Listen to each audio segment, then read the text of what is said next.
All right, welcome to Lessons with Mr. Clark. Today we're going to talk about inequalities. Okay, so first, what is an inequality? An inequality is a range of values.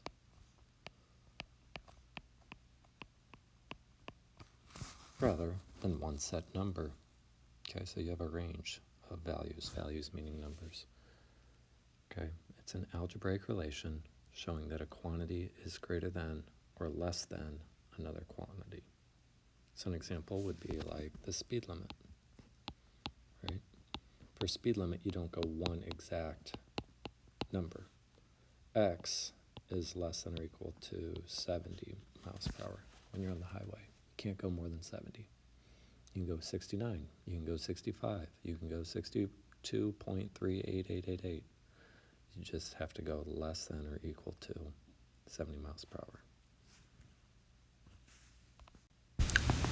Okay, so we've got our inequality symbols. The first two should be very familiar to you.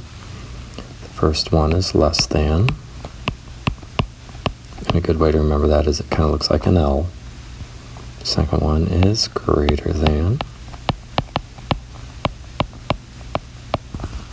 Now we have less than, or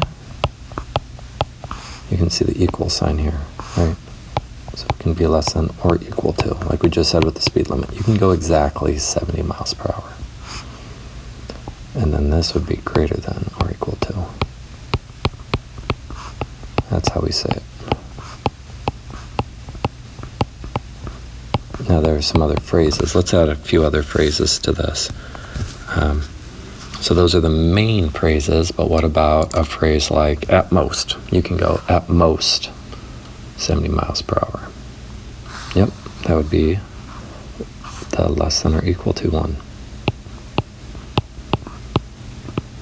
Let's say we have the phrase at least. He is at least 13. Could he be exactly 13? Yeah. Could he be greater than 13? Yeah. So let's add that to here, at least. How about the phrase more than? He is more than 13. Yep, same as greater than. How about in excess? You must be in excess of 30 pounds to ride the ride. In excess. That means you have to be more than. It's a phrase you'll see sometimes. Okay, and we could add more phrases to this list as we go. You can always add that as you go this week. All right, so there's some symbols. Here, okay, here's the best hint I can give you this week. If you follow this, it's going to make your life a whole lot easier. Okay, so first write the original number.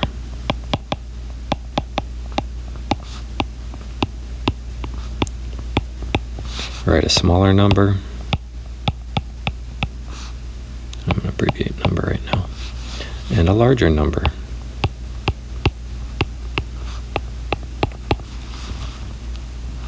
Then cross out what doesn't work.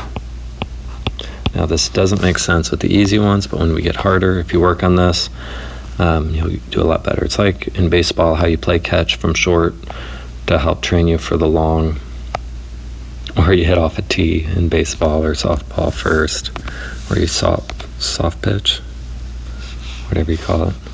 You do that first to help you get ready. So let's translate this into an inequality. Bob runs at least 3 miles every day. Let R represent the number of miles run daily. So we know we're going to have R and 3. Now we need to put some kind of symbol between the R and 3. Okay, so here's what I was saying. So here to the left, we're going to write the number itself, 3. We're going to write a smaller number, 1, and a larger number, 100. Let's cross out what doesn't work. Bob runs at least 3 miles. Can he run 1? Nope. Can he run exactly 3? Yeah. Can he run 100 miles? Yeah. So we know the number 3 and 100 is going to work with whatever symbol we put in here. Okay, so if we thought it was greater than, when I plug in 100 for R, yeah, that works. When I plug in 3, that doesn't work. It's not just greater than. It's greater than or equal to. Okay? Now, I like to put it out like that. This is the same thing. 3 is less than or equal to R. But I always like to put the variable first. Just makes it easier to see. I recommend you doing that. Okay, let's translate this one. The temperature inside the lab refrigerator is less than 40 degrees. So we know we're going to use 40. Use T to represent the temperature. Okay, so the number 40, let's put 0 degrees, let's put 100 degrees. Could the temperature be 0? Yes. Could it be exactly 40? No. Could it be 100? No way. It's not a very good fridge. So we need to put a symbol in here. T is less than 40. Can't be equal to 40. We already crossed that out. I know some of these you just know. You just read it and you know. But I really like this strategy because it'll help you when you get to more difficult ones. Okay, sometimes with solutions, we have a range of numbers. So, looking at this number line, let's figure out what the answer to this is. It doesn't give us a variable, so let's just use x.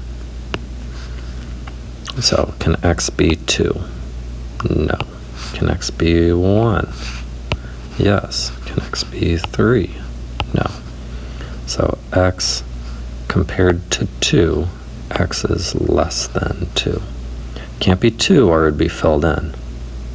If it was filled in, it would be x is less than or equal to 2. So all of the numbers less than 2 work here. 1.5 works. -4 works. -5 works. All of these would be solutions. All right, so now we're going to compare x and 1. Can x be exactly 1? Yeah, so it could be equal to that. Could x be 0? Yep. Could x be 20? No. So x is less than 1, but it also can be equal to 1 because we have a closed dot. All right, so did you notice? Yeah, we just talked about it. Some of the dots were solid and some were open. Some were open, some were closed. So if the symbol is less than or greater than, then the dot is open because you can't equal. So it's saying it's not this, but it's anything less than that. You might ask, why don't we just put a dot at 1.9999 right there? Well, because you could be a 1.999999. So you got to have the open dot. If the symbol is less than or equal to or greater than or equal to or less than or equal to, then the dot is closed because it can be that point too. Okay. So if I told you to graph x equals 1, you would put a closed dot every time, wouldn't you? You wouldn't put an open dot. So that's kind of a good reminder to remember open or closed. Okay, what's an inequality for this graph? So we know it's going to be x and 8. It can't be 8, so x is less than 8 because 6 works. 8 doesn't work, 10 doesn't work. How about this one?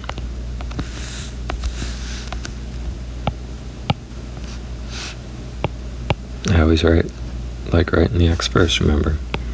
Anytime we're going this way, and we have the variable first, it's going to at least be a greater than. Could it be equal to -3? Yep. Now if we wrote it the other way though, which I don't recommend doing, you would have to go the other way. The symbol flips because you put the x on the other side. Okay, so now let's draw a line where x is less than 4.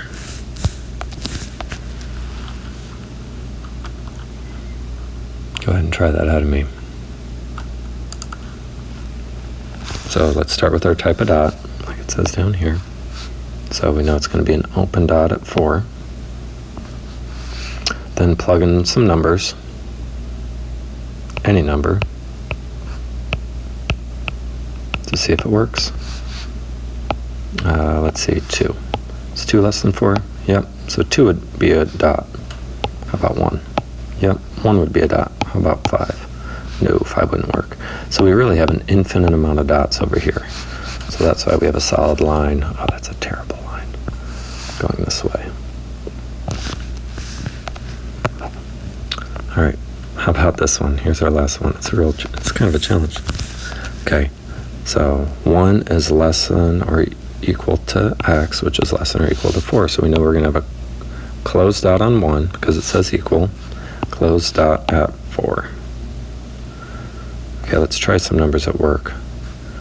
Would 3 work in here? 1 is less than or equal to 3? Yeah. Would 2 work in here? Yeah. Would 5 work? No. So my answer is this. It's an inequality. We still have a range of answers here. All right, that is inequalities. Thanks for watching.